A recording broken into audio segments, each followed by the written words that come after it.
शिल्पी घर के काम से फ्री होती तो बोर होती, जिसके बाद उसने घर में ही दुकान खोलने की सोची। अरे ये इतने सारे कपड़े, अरे बहू क्या करेगी इनका?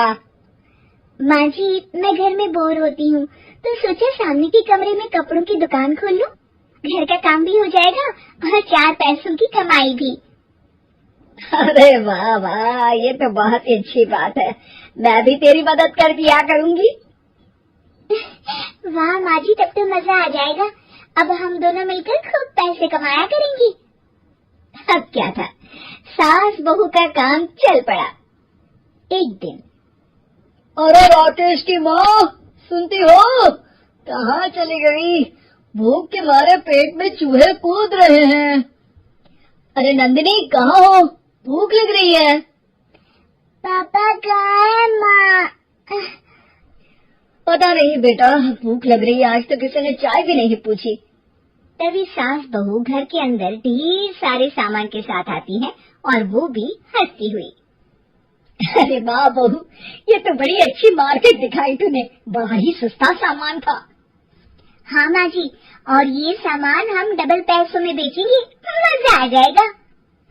अरे बहू, भूख लग रही है, कुछ खाने को दे दे। माँ क्या बात है, आज किसी ने पापा को चाय भी नहीं दी? अरे बेटा, अब 40 साल में तेरे पापा ने क्या चाय बनाना भी नहीं सीखा? अरे बेटा रहने दे अब इस बहस को। तुम लोगों ने वैसे बनाया क्या है? बहू परेशान हो जाती है और सास को अकेले में लेकर जाती है। माँ जी, आज तो हम लोगों ने खाना ही नहीं बनाया। अरे बेटा, बाहर के छोले भटूरों से पेट इतना भर गया कि याद ही नहीं रहा कि घर में ये लोग भी हैं खाना खाने के लिए। अब क्या किया जाए? तभी घर में एक महिला आती है। जी, वो सुना है आप लोगों की यहाँ साड़ी बिकती है, जरा दिखाएंगे क्या? हाँ हाँ, क्यों नहीं। माँ जी, आप इन्हें साड़ी दिखाइए, मैं तब तक पिताजी और इनके लिए खाने का इंतजाम करती हूँ। सास उस औरत को लेकर सामने वाले कमरे में चली जाती है जहाँ उन लोगों ने दुकान खोली थी। वहीं बहू भी किचन में चली जाती है। अब इतनी जल्दी क्या बनाऊं? पापा जी तो खाने के लिए भी बैठ गए हैं। आइडिया, मैं खाना बाहर से ही ऑर्डर कर देती हूँ। थोड़ी देर में खाना आ जाता है और बहू टेबल पर खाना लगा देती है। हे भगवान, कितनी कड़वी दाल बनाई है बेटा। नहीं नहीं पिताजी, वो क्या बात है नंदिनी, रोटी तो चबाई ही नहीं जा रही है, लग रहा है रबड़ खा रहा हूँ। एक तो इतने महंगे होटल से खाना मंगवाया और वो भी इन लोगों को पसंद नहीं आया। तभी सास नोट गिनती हुई बाहर आती है। वाह माँ जी, बड़ी कमाई हुई लगती है। हाँ, मैंने वो 2000 वाली साड़ी 3000 में बेच दी। अरे वाह माँ जी। दोनों सास बहू बहुत खुश हो जाती हैं। मेरे पेट में ना बेटा जोर का दर्द हो रहा है। अरे माँ, क्या हुआ? पेट में दर्द? बाहर का कुछ खाया था क्या? मैदा तो नहीं खा लिया? मैंने छोले भटूरे खाए थे। माँ क्यों खाए? आपको तो पता है कि आपको मैदा सूट नहीं करता। चलिए माँ को डॉक्टर के पास ले जाते हैं। तभी अंदर से पापा की आवाज आती है। हे भगवान, मेरा तो पेट खराब हो गया।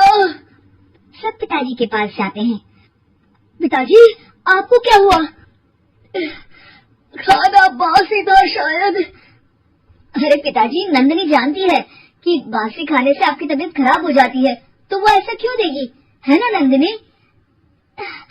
वो खाना मैंने बाहर से ऑर्डर किया था। मैं और माँ दुकान का सामान लेने गए थे, इसलिए खाना नहीं बना पाए। क्या नंदिनी, दुकान के चक्कर में तुमने तो सारे घर का हाल बिगाड़ रखा है। चलो अब माँ और पापा को लेकर अस्पताल चलते हैं। अस्पताल में जाने पर डॉक्टर कहते हैं, हाँ, इन दोनों को तो एक दिन के लिए एडमिट करना पड़ेगा। क्या? क्यों? पेट ही तो खराब है ना। हाँ, तो घर ले जाइए ना, अगर लग रहा है कि कोई बड़ी बात नहीं है और हम सिर्फ पैसा कमाने के लिए इन लोगों को एडमिट कर रहे हैं। नर्स, जरा इन लोगों को बिल तो दे देना। चलिए मैं आप लोगों को पैकेज समझा देती हूँ। जब बहू के हाथ में बिल आता है, हे भगवान, 60,000 रुपए, इतना तो मैंने कमाया भी ना था।